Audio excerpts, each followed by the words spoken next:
بسم اللہ الرحمن الرحیم۔ حضرت عبداللہ ابن عمرو رضی اللہ تعالیٰ عنہ روایت کرتے ہیں کہ رسول اللہ صلی اللہ علیہ وسلم نے ارشاد فرمایا، روئے زمین پر جو شخص یہ کلمات پڑھتا ہے، لا الہ الا اللہ واللہ اکبر ولا حول ولا قوت الا باللہ پڑھتا ہے، تو اللہ تعالیٰ اس کے تمام گناہوں کو معاف فرما دیتے ہیں، خواہ سمندر کے جاگ کے برابر کیوں نہ ہو۔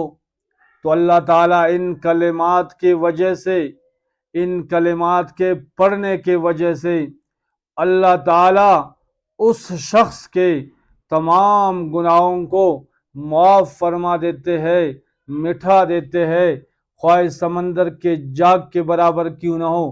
میرے بھائیوں، یہ 3 کلمات ہے، اس کا پڑھنا بالکل آسان ہے۔ پھر سنیں، لا الہ الا اللہ واللہ اکبر ولا حول ولا قوت الا باللہ۔ ان کلمات کے پڑھنے سے اللہ تعالیٰ تمام گناہوں کو معاف فرما دیتے ہیں۔